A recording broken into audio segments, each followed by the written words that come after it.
Welcome to Environmental Law course, dear learner and viewer. In continuation to our previous lecture on the Environment Protection Act 1986,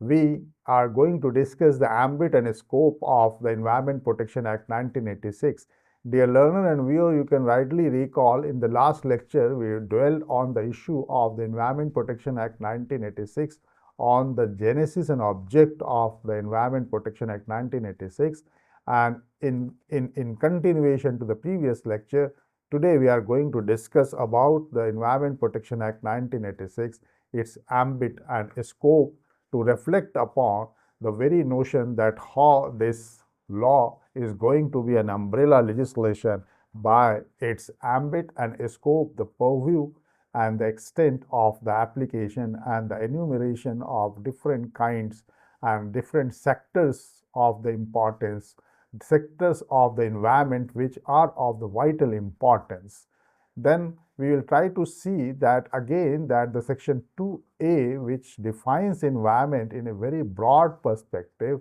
and have taken the water, air and land, and it would have stopped here saying that the definition of the environment under section 2A defines environment includes water, air and land and the interrelationship which exists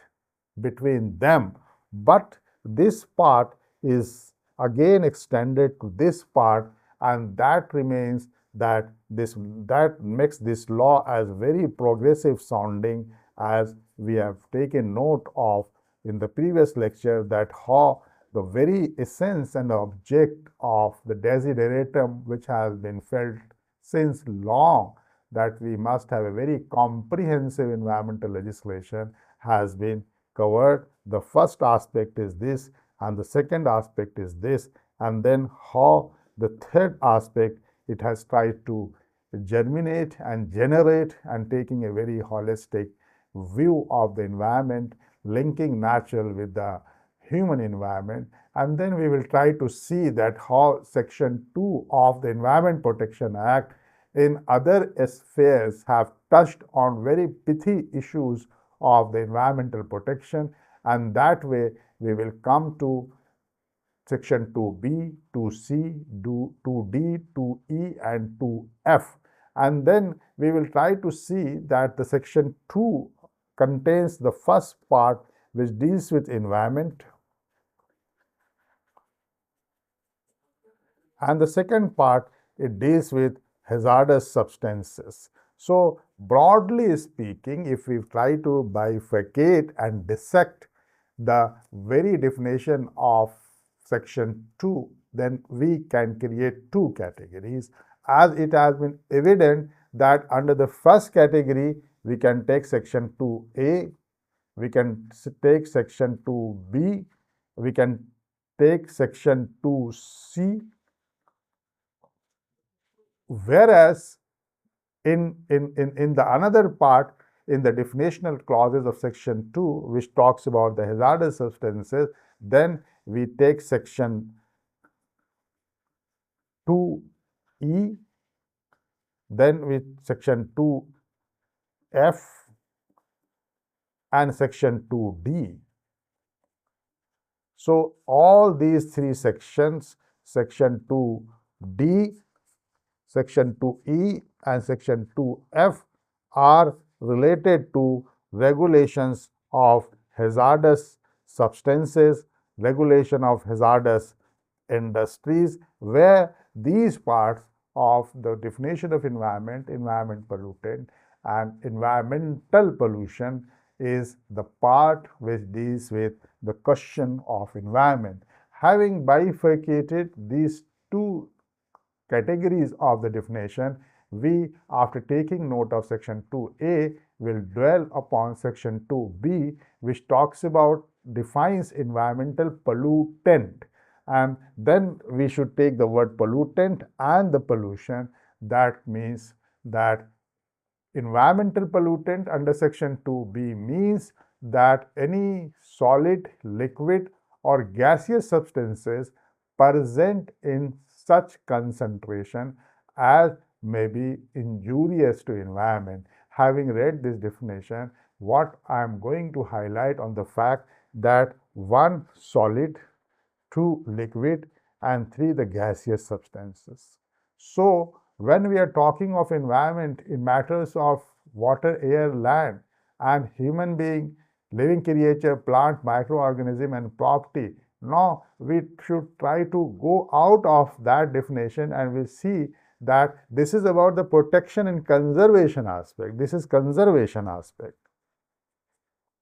which has been mentioned under section 2A, and then environmental pollution aspect is being discussed under section 2B and section 2C, and that's why is the environmental conservation section 2A, section 2B and 2C environmental pollution. So the environmental conservation, meaning thereby this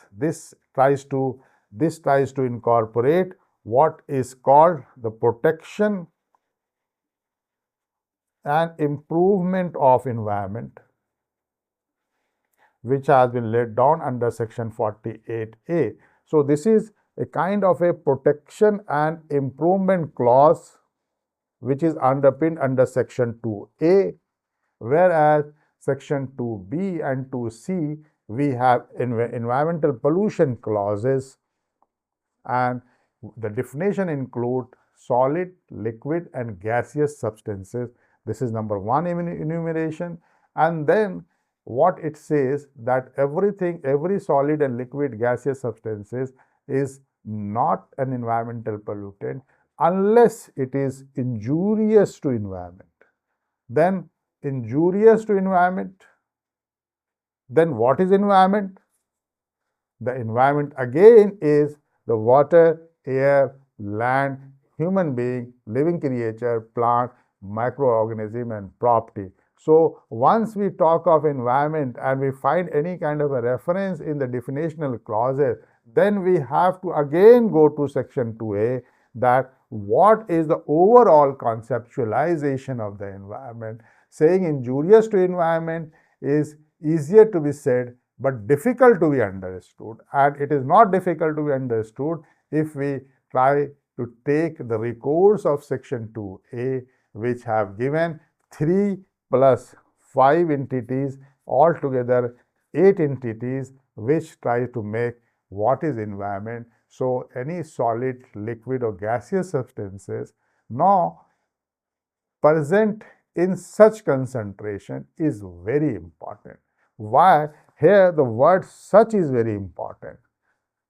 Such concentration, meaning thereby this is very important because it envisages that of standard setting exercise, because what is called environment, all solid and liquid and gaseous substances are not environmental pollutants. Only that solid, liquid, and gaseous substances is said to be environmental pollutant because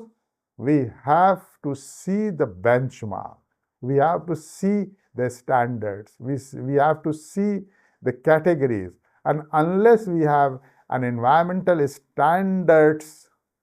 then it raises the question primarily while it defining environmental pollutant under section 2B, that it talks about standards. And what standard? What shall be the standard for the water? What shall be the standard for air? What shall be the standard for the land? What can be the standard of solid items? What can be the standard for liquid substances? What can be the standard of the gaseous substances? Therefore, this law gives rise to a massive standard setting for the protection and improvement of environment, for abatement and control of the environmental pollution, and to regulate the existence of hazardous industries and hazardous operation and the hazardous substances. And then what has been defined as an environmental pollutant in reference to solid, liquid, gaseous substances happens to be injurious only when it exceeds to the standard. Supposing that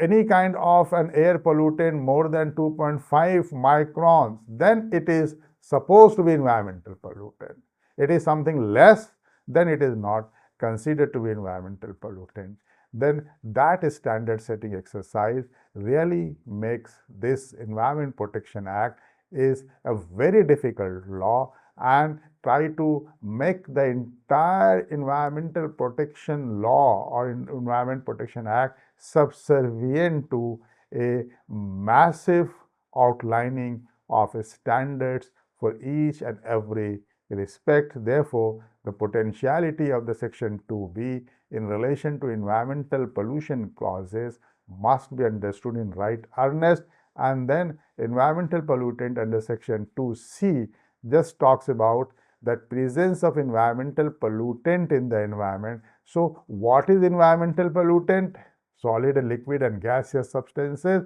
present in such concentration which exceed from the required benchmarks and the standard, and which have the tendency to be injurious to the environment. And what is environment? Is the air, water, land, human being, living creatures, plant, microorganism and property. And then it completes our definition, scope and object of the Environment Protection Act on the first part which I talked about, the environment, is given under Section 2A, 2B and 2C. The other part of the definition of Section 2 is the definition of the hazardous substances and the handling of the hazardous substances and the responsibility of the occupier. And in that reference, we see that how it defines, the solid, liquid and gaseous substances. It equally defines the hazardous substances under Section 2E,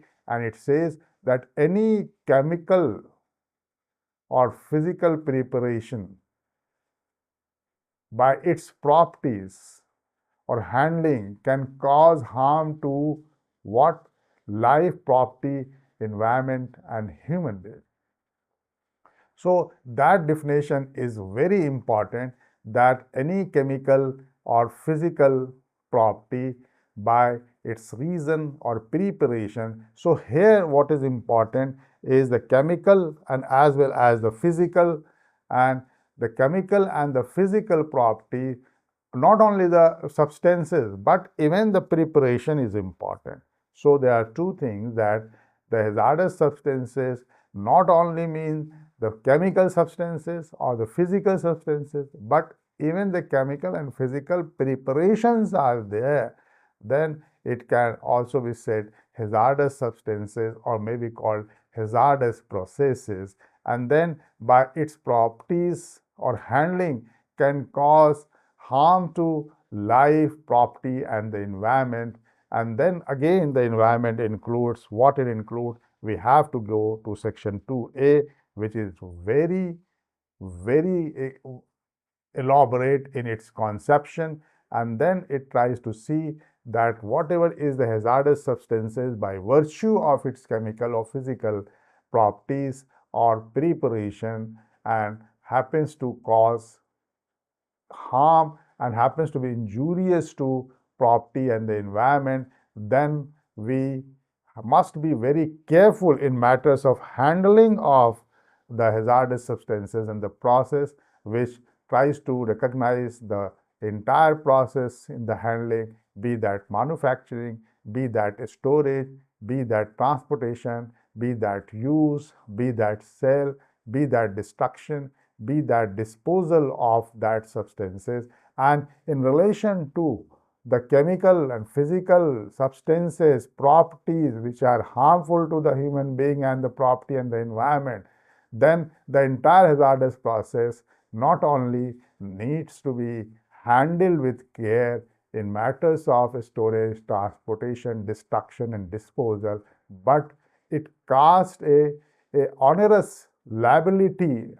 on the occupier by under Section 2F, that the person who controlling the affairs of the factory or premises in possession of the hazardous substances are to be called occupier. It is this kind of the definition which has been given under Section 2D. Section 2E, Section 2F, meaning thereby the definition of hazardous substances, definition of handling of the hazardous substances, and the liability of the occupier, then it gives the idea that this law typically owes its genesis what we have discussed in the previous lecture, and just for the sake of reiteration, again we are saying that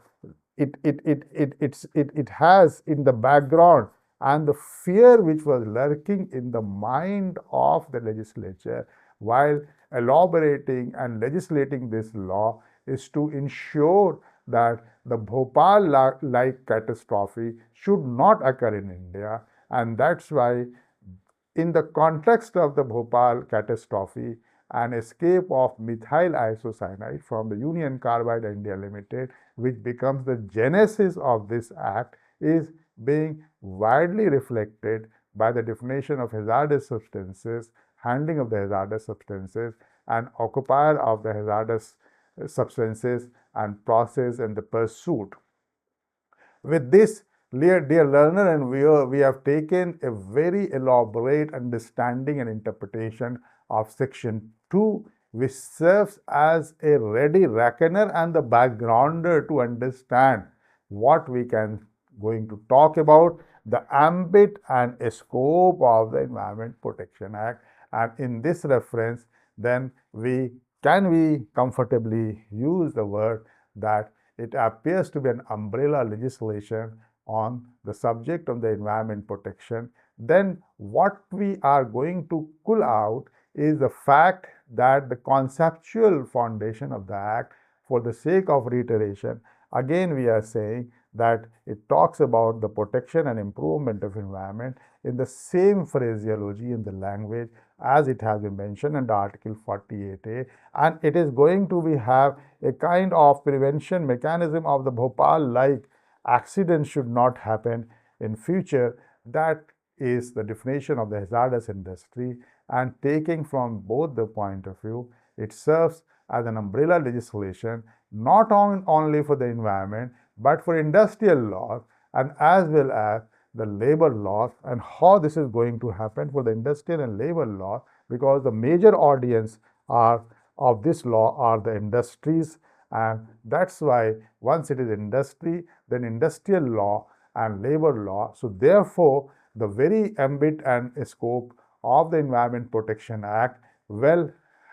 treats and well enters into what is called is the industrial and the labor law. So having this kind of a definition, we can see that how it has linkages to the Factories Amendment Act of 1987, especially section 2CB, and what I am saying that it has a deeper encroachment and application to the industrial and labor laws. That is, the Factories Act is appointed to that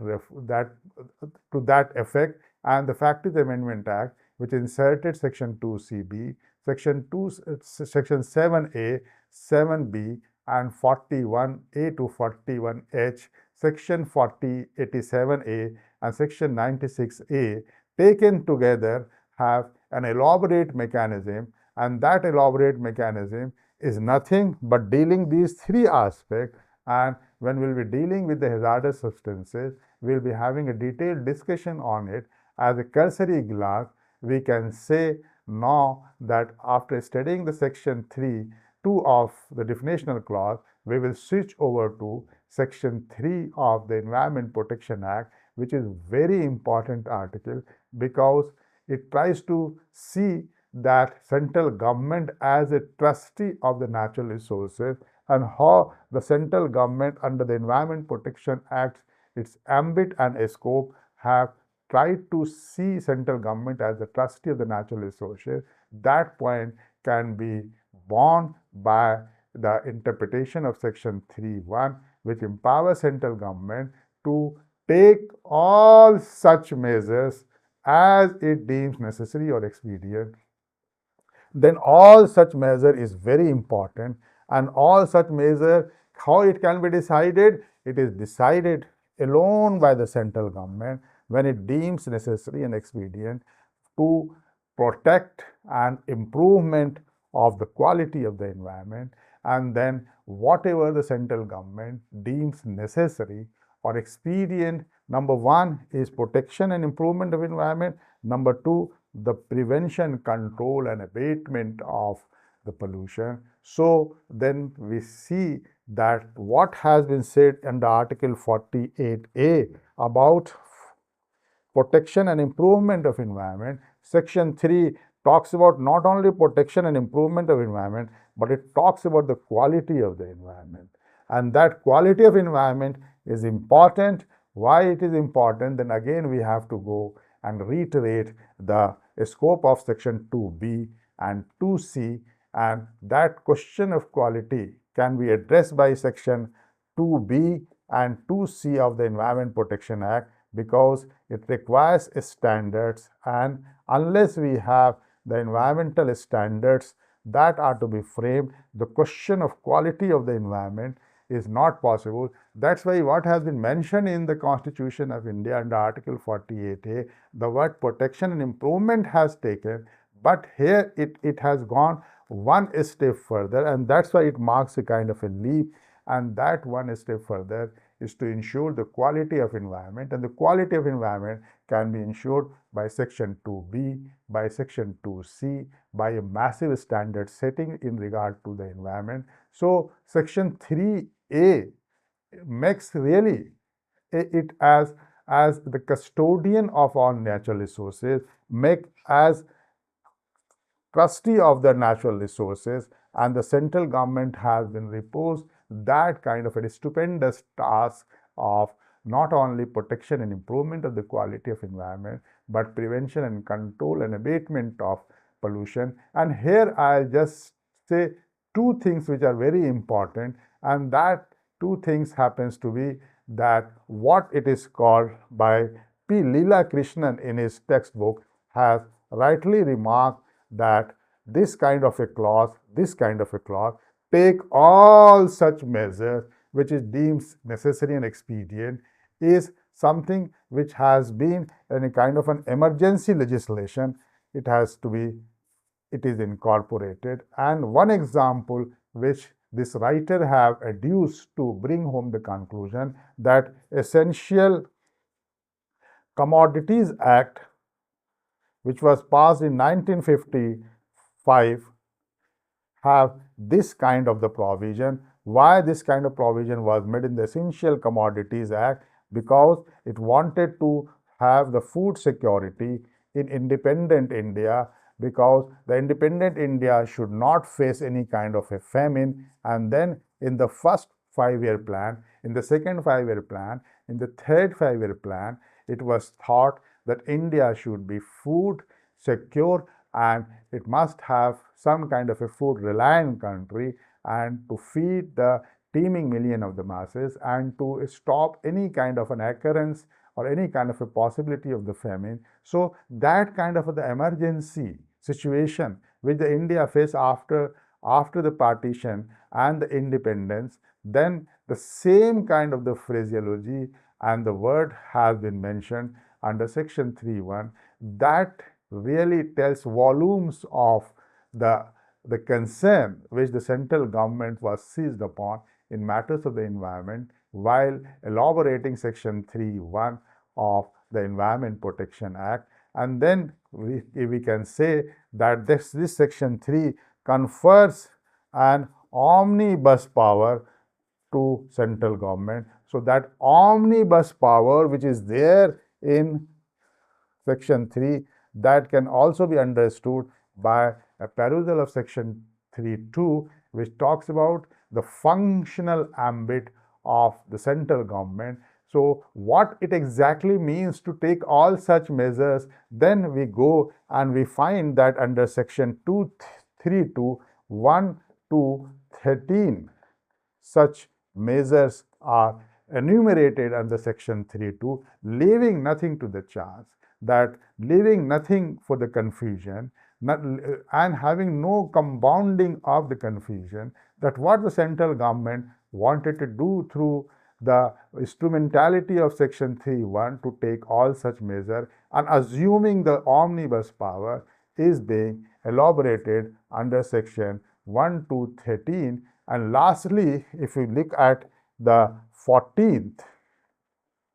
then it says again the same thing, which it starts in the beginning, that take all such measures which is deemed necessary, is mentioned under the residuary clause of section 3(2) subclause 14. So a perusal of that what exactly was the legislative intention to confer the power on the central government under section 3(1) and deems necessary and expedient are being enumerated under section 3(2) subclause 1 to subclause 13. And again it revert back to the same thing, that whatever is left out in the enumeration, then again it has been reposed on the wisdom of the central government to take all such measures which is deemed necessary and expedient in order to protect the environment and abate environmental pollution. So, and the third aspect is section 3 subclause 3 is very important. That talks about for the purpose of achieving the object of section 3(1) or section 3, meaning thereby the central government which have created as a trustee and custodian of the natural resources through the Environment Protection Act 1986, then what are the functional ambit? It has been defined in the section 3(2), and section 3(3) says that in order to have all such measures which is deemed necessary and expedient in matters of environmental protection and improvement, as well as for the matter of abatement, prevention, and control of pollution, it can create authorities.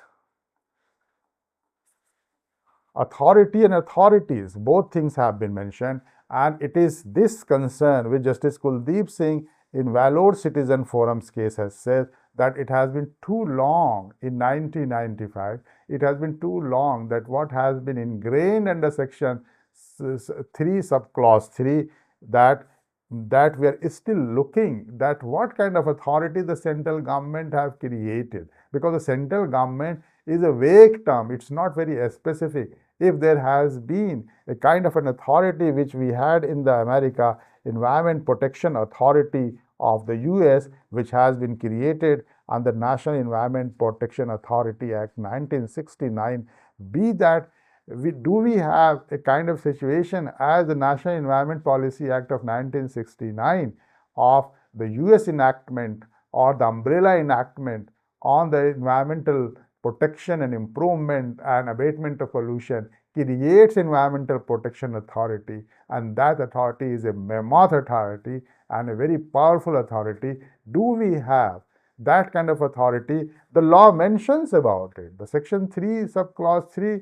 envisages that in order to fulfill the object which has been enshrined under section 3(1) and 3(2), the central government is empowered to create authority or the authorities, and it has been expressed in a mood of gloom in a series of cases by the Supreme Court that we are still looking for any kind of a National Environment Protection Authority. And then section 3 subclause 3 taken together, we can see that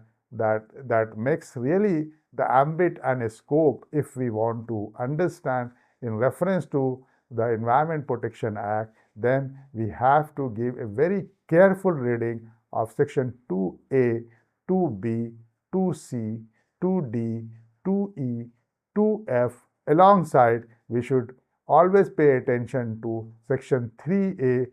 3B, and 3C, and we really will be in a position to discuss that what happens to be the effective implementation and what is meant by such other matter as central government deems necessary or expedient for securing the purpose, for the purpose of securing the effective implementation of this act. Then effective implementation is to create the authority, and then the creation of that authority becomes a sine qua non for the central government, and taken together the provisions of section 2 and section 3 of the Environment Protection Act, we can have a fair image and portrayal of the very idea,